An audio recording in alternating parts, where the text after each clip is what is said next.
それで結局まなちゃんとライブをすることになったの。彼女の推しの強さにはかなわなかったわ。お姉ちゃんらしいですね。それからどうなったの？内緒で準備を始めたんだけど、ライブをすると決めてからちょっと困っちゃう出来事があったの。まさか彼が1週間限定で私のマネージャーになるなんて。彼が私につきっきりになってからまなちゃんがずっと拗ねてるのよね。どうしたら2人は仲直りしてくれるのかしら。お疲れ様。あら、まなちゃんどうしたの？彼なら出かけてるわよ。も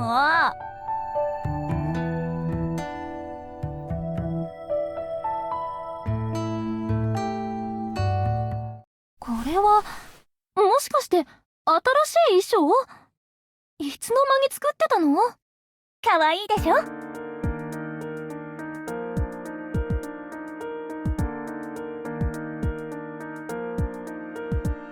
そうだったの。じゃあ応接室が空いてるからそこで着替えましょうか。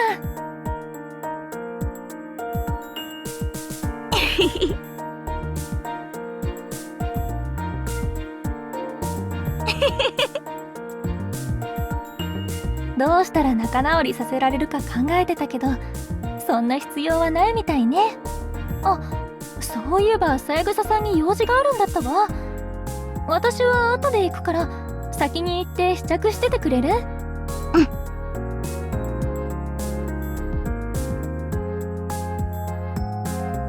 三枝さんとつい話し込んじゃったわ。まなちゃんはもう着替え終わったかしら。私も早く行かないと。あら？彼からメッセが来てる。打ち合わせをしましょう。場所は応接室でお願いします。え？応接室？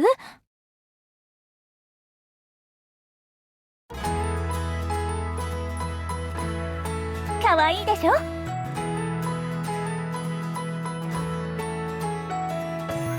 すごく似合ってるわ。2人だけの秘密のファッションショー。なんだかワクワクするわね。そうだね。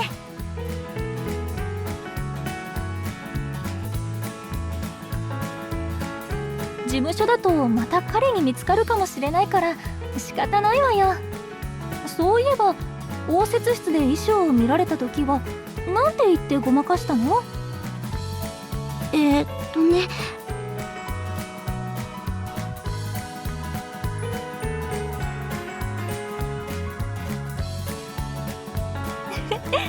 彼のことよくわかってるのね。そりゃそうでしょう。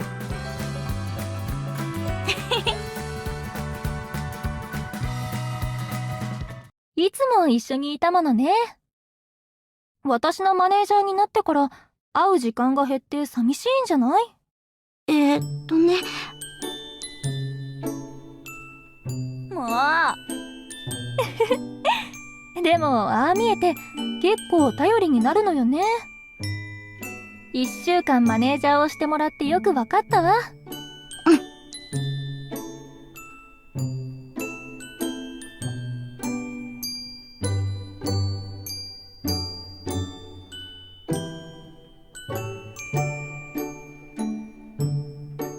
私が初めてのオーディションに失敗した時も落ち込む私を探し出して励ましてくれたわ。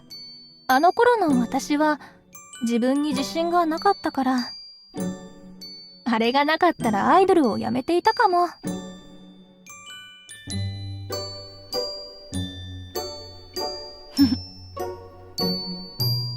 彼が隣にいてくれるととっても心強いわよね。私たち本当に彼には助けられてばかり。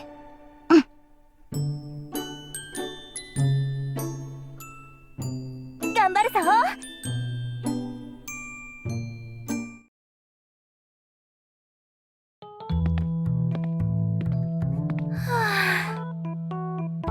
ライブの計画を立てた時は夏前だったのに、月日が経つのはあっという間ね。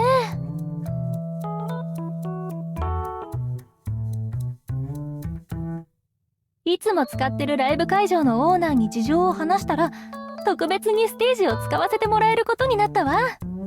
すごくいいよ。最近はアイドルの仕事が少ないから、事務所のお手伝いでスタッフさんとよくやり取りしてるのよ。アイドルの仕事より裏方の仕事の方が慣れてきたかもしれないわね。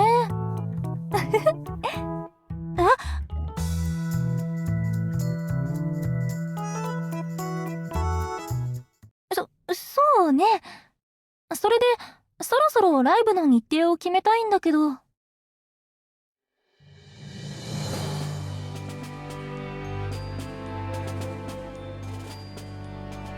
ーし、頑張ろっと。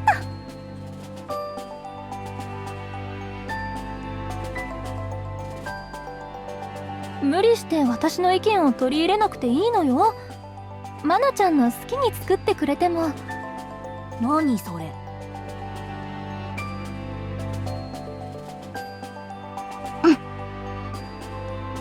そうよね。わかったわ。2人でもうひと頑張りしましょう。すごくいいよ。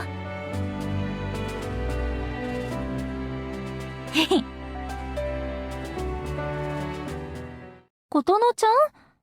そういえば最近ちゃんと話せてないって言ってたわね。あのね。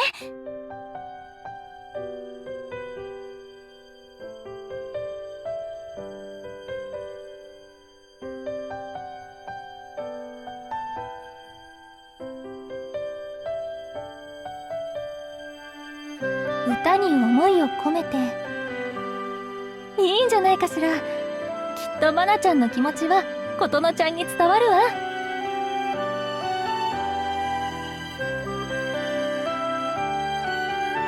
ネクストヴィーナスグランプリが終わったら三枝さんと彼に